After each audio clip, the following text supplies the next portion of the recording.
Well, greetings, amazing students, and welcome to this week's lecture. Again, I'm so sorry that we weren't able to meet in person, but what I intend to do is keep this lecture a little brief and really just to set up a conversation for when we return about the topic of the distribution of power and wealth as it exists in our society and how potentially there are some systemic issues that exist that can lead to social problems related to economic class, social mobility, and some other factors to consider in the distribution of power and wealth in our country.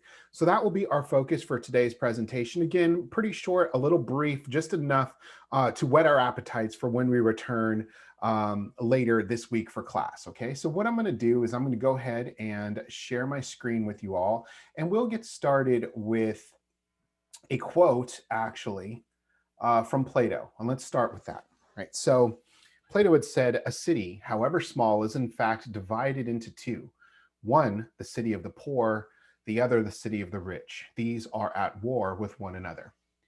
I thought this was an interesting example of a starting point for our lesson related to distribution and wealth. One of the reasons why I thought this was an interesting point is because Plato was discussing this, right? Centuries ago, there was a discussion about the distribution of power and wealth as it relates long before the United States ever came about. The notion of human beings distributing power and wealth differently, stratifying individuals differently in society, one dominating the other, one subjugating the other. This is a conversation that's been long in the mix throughout the history of our world. So I thought that this would be an interesting starting point for us. But obviously, for the focus of our lesson, we'll be discussing the social problem of distribution of power and wealth as it relates to our country here in the United States. So first, here's what I would like to do. I'd like to start us off with an activity.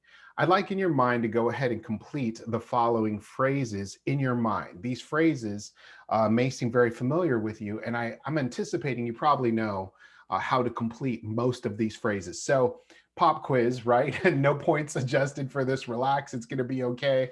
But let's talk about these phrases, fill in the blank, if you will. Let's look at the first one. Fill in the blanks here. We hold these truths to be self-evident, that all men are created, fill in the blank, that they are endowed by their creator with certain unalienable rights, that among these are life, liberty, and the pursuit of. All right, so many of you said all men are created equal. And if you ended that with life, liberty, and the pursuit of happiness, you would have been correct, right? Let's look at the next phrase. Let's fill in the blanks. When life gets tough, you just pick yourself up by your what straps and keep going. If you had said bootstraps, you would be correct. Look at that. Not too bad, right?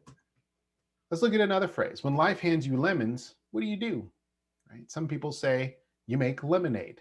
Right? That's the idea behind this particular quote. When life hands you lemons, you make lemonade, right? Some people opted in class one time to say margaritas. I would say no. Let's avoid the margaritas. Let's just stick with lemonade today. Okay. All right. Let's take a look at another phrase.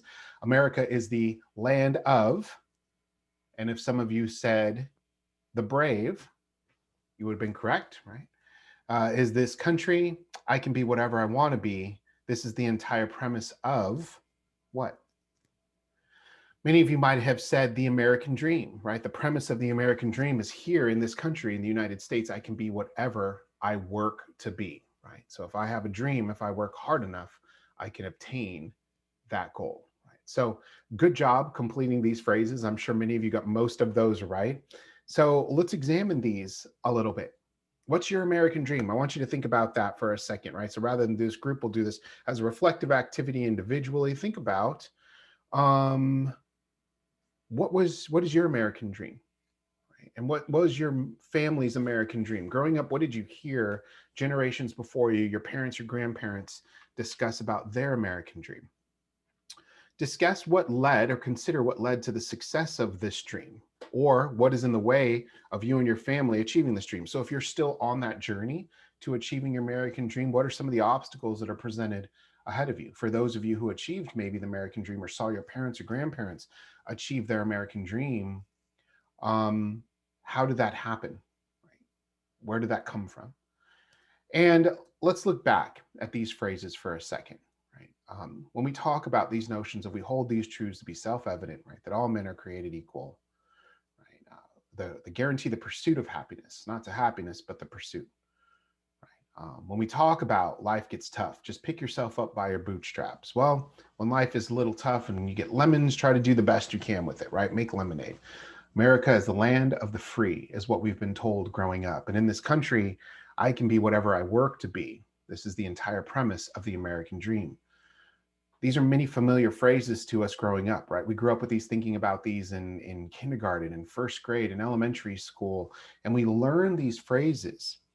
And these are powerful phrases that exist about a systemic structure related to the distribution of power and wealth that exists in our country. We grow up believing with phrases like this, that in this country I can be whatever I work to be, that America is a meritocracy is what we call it. That in America, you can be what you want to be. You just have to work hard enough, right?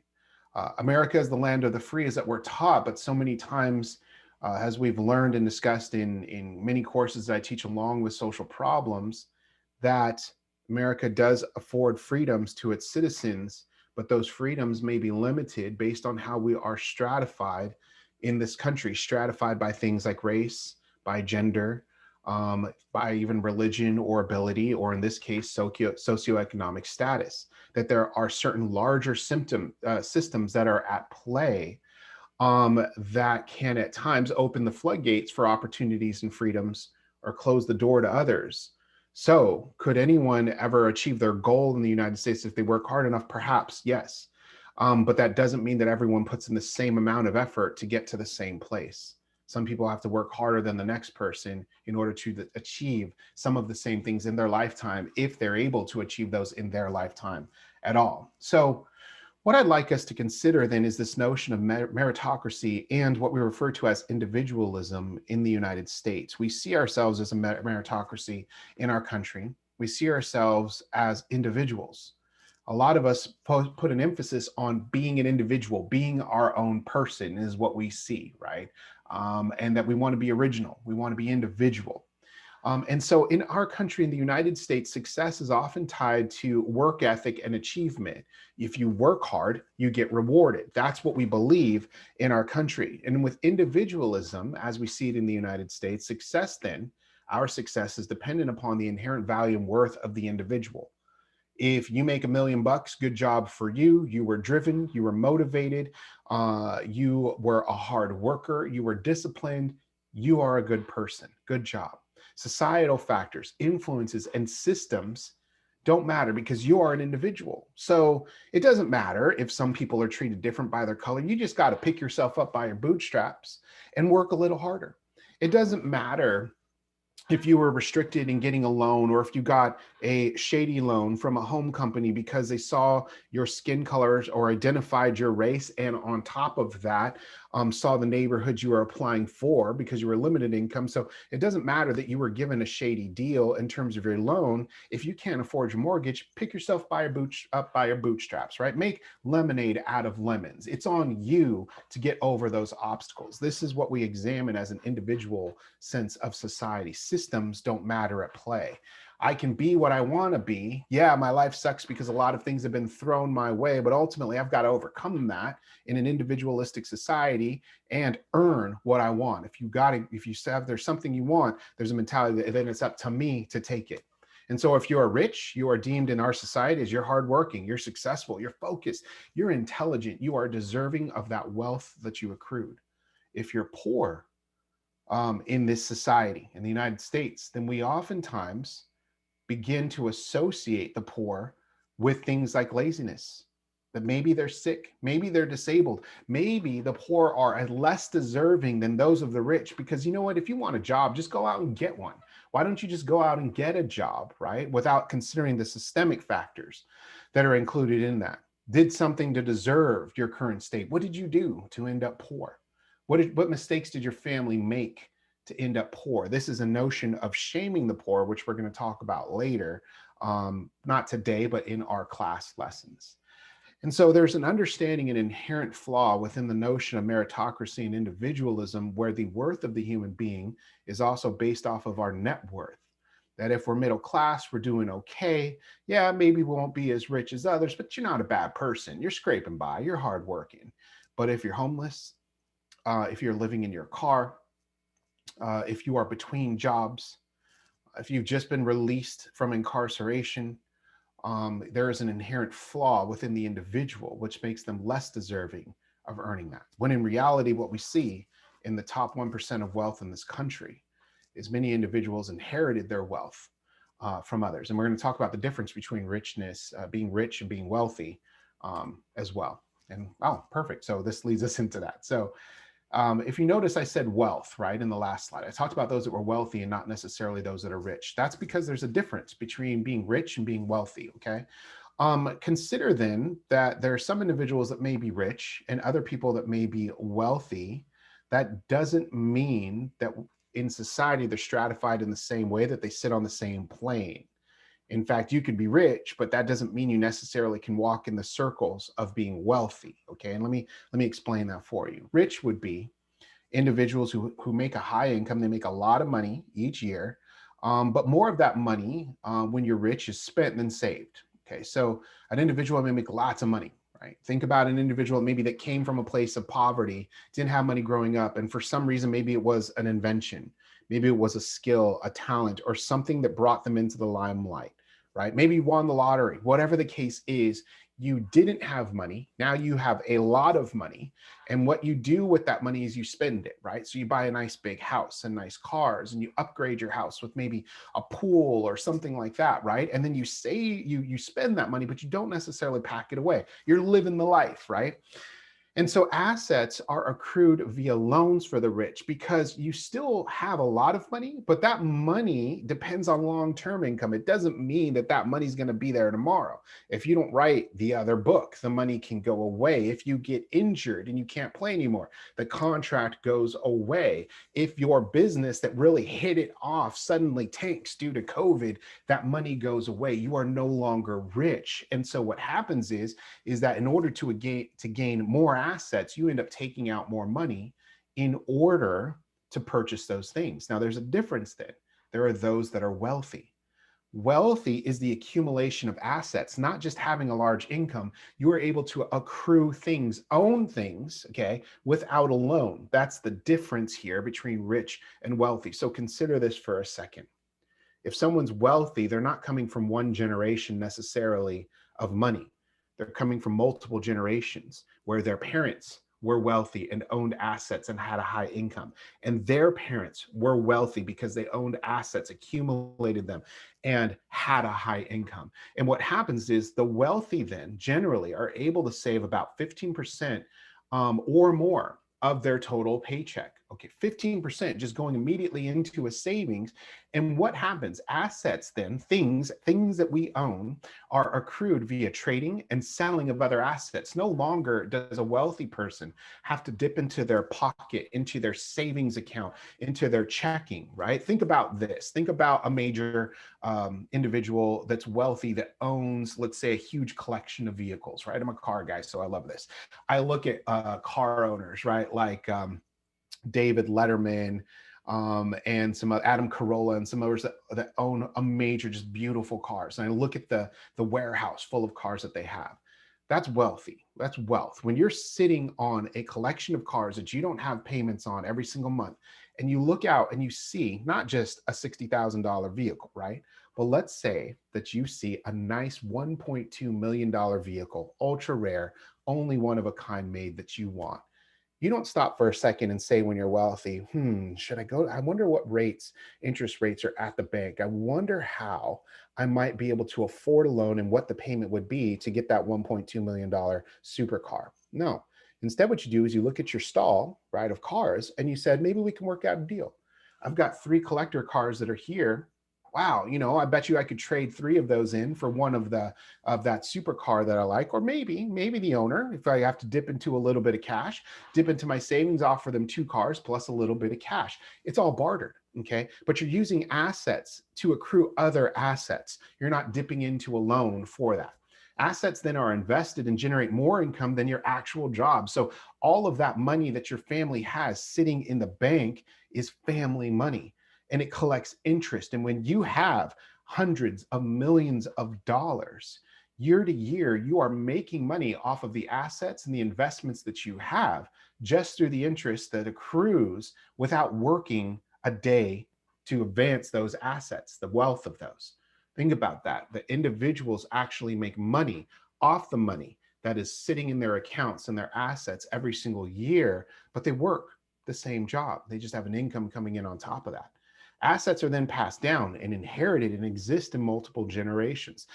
Think about families whose lineage goes back to the early days of this country when they bought a plantation, a mansion, a land. That land was passed down. So now you don't have a mortgage.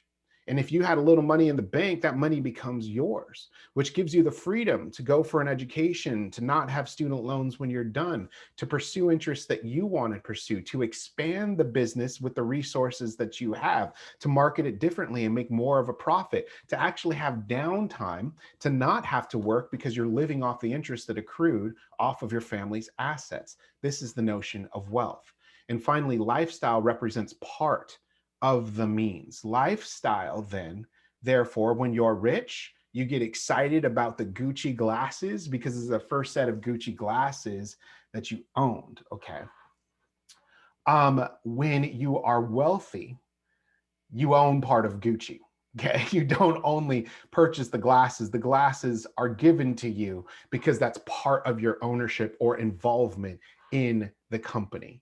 When you're rich, you go out and you buy a Mercedes. When you're wealthy, you are given a Mercedes because they want you to be seen in the Mercedes. All right, there's a difference from that. Okay, and then you have a stable of Mercedes that have been passed down to you from one family to the next. This is the notion of wealthy, okay, the distinguishing factor. Now, when we talk about distribution and wealth and power, to some degree, I will talk about the notion of being rich in our country and what that means, but we're going to focus primarily on, the wealthy, okay, and what that means to be wealthy. A couple more slides that I'll leave you with for today, and then we'll pick up with this discussion when we come back, and so looking forward to this. In our country right now, the fact of the matter is that even if we believe these things related to meritocracy and these phrases that we grew up with, even if we believe these things are true, that's not necessarily the reality of where we are in our country. Step away from being rich and wealthy for a second, and let's talk about where most of us would be in the middle class or even upper lower class, okay, depending on our background. And so we're looking at this and we're saying maybe one day, right, I'd like to own a home. Maybe one day I'd like to own a really big home. Maybe one day I'd like to own 2 or 3 really nice cars.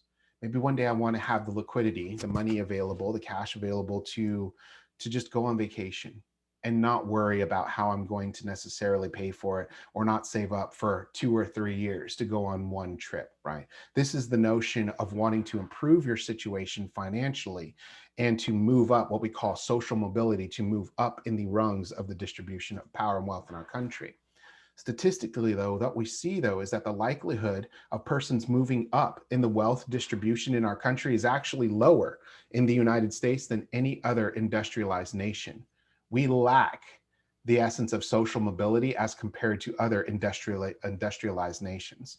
So if you're coming from a family that is poor, you are 10 times more likely to remain poor than to move into the highest income quintile. And those who start out rich, okay, rich, not wealthy, are 5 times more likely to remain there. But notice what it says, those who start out rich. This is a tricky part. So some people can become rich in their lifetimes, but I didn't start out rich. And so statistically, I'm less likely to stay rich. My family in future generations will be less likely to stay rich than those who started out rich, okay? Research tells us that from the 1980s to 2003, about 3/4 of the responsibility for where an individual ends up in terms of wealth is explained by the wealth of one's parents.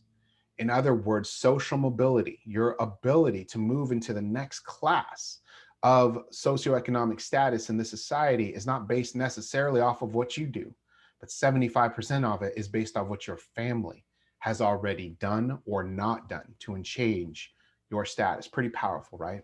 So here's what I'd like us to consider. I'd like us to consider for a fact that in this country, it is possible, right? To move up socially. I don't want you to understand or take this message as is that you can never improve your situation. In fact, you can't. We see it all the time, right? We see individuals such as my father-in-law who immigrated to this country, who worked as a landscaper and was able to purchase his own home, own his own home, buy all of his vehicles with cash, and then on top of that, pay for his daughter's college education, four of them, college educations, right? So he moved up. And as a result of that, his kiddos moved up.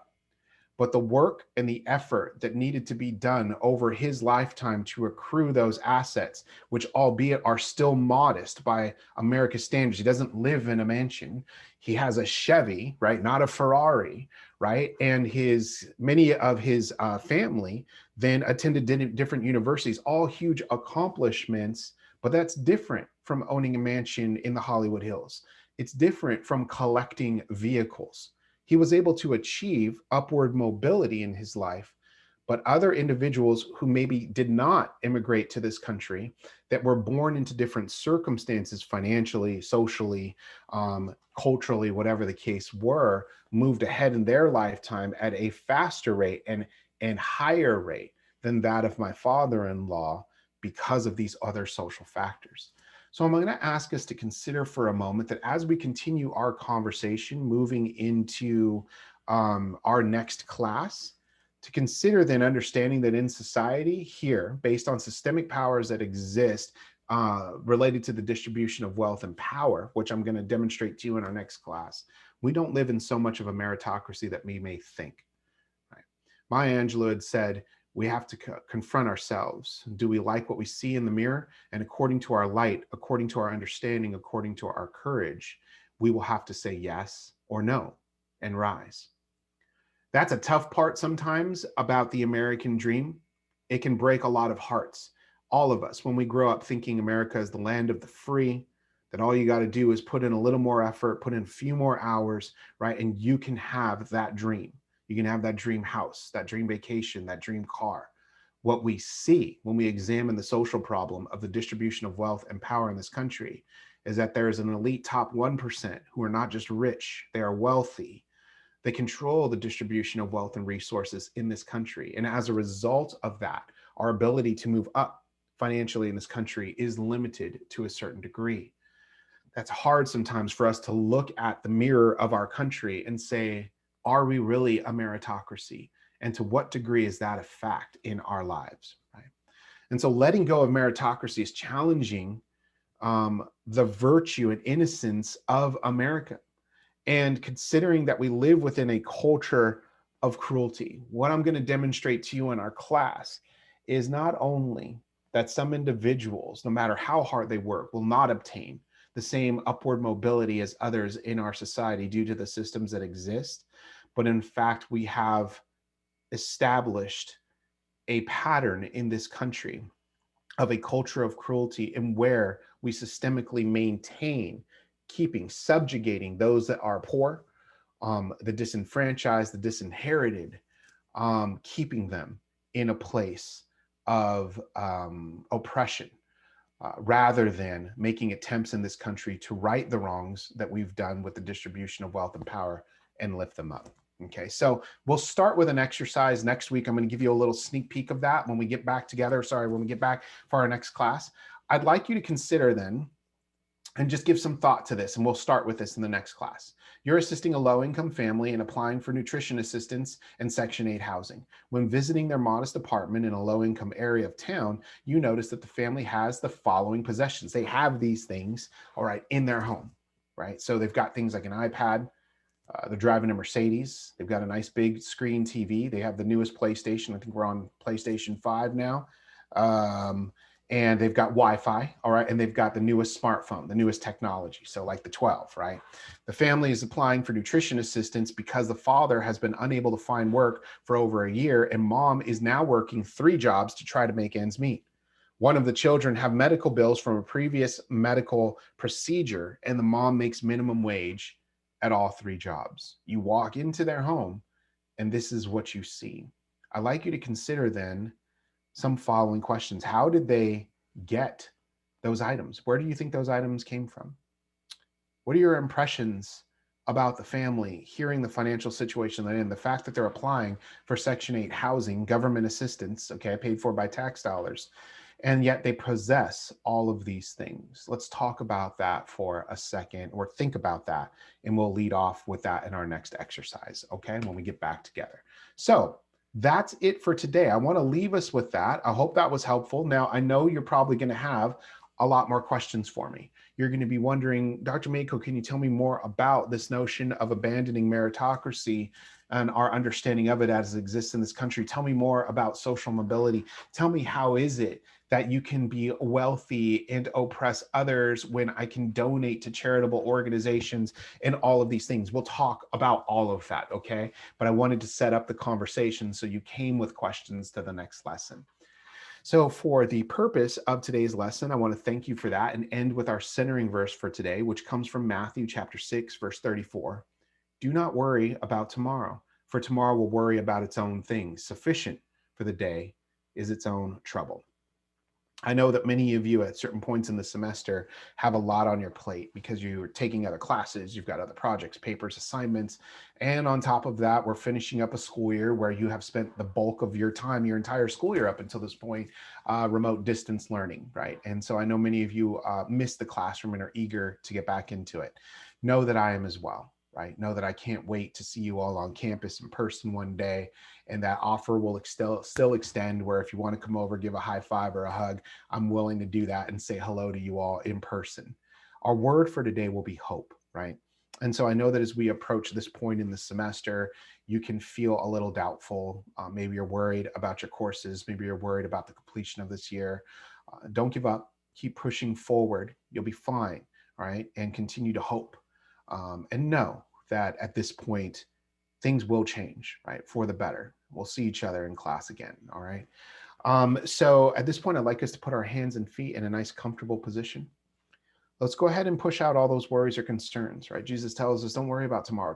Tomorrow, we'll handle tomorrow, right? Like sufficient for the day is its own trouble, right? We've got enough going on in front of us right now. Let's focus on that. Let's do the best we can today. Let's try to be better tomorrow, but be the best version that we can today, right? And let's talk about hope. So go ahead and take that nice deep breath, close your eyes, and I'll keep track of the time.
Okay, you can go ahead and open your eyes and take a nice deep breath. Welcome back. Folks, I want to thank you so much for your participation throughout the semester. It's been a pleasure having you all in class. I look forward to continuing this conversation when we meet again, and I will see you all soon. Thank you so much. Have a good one.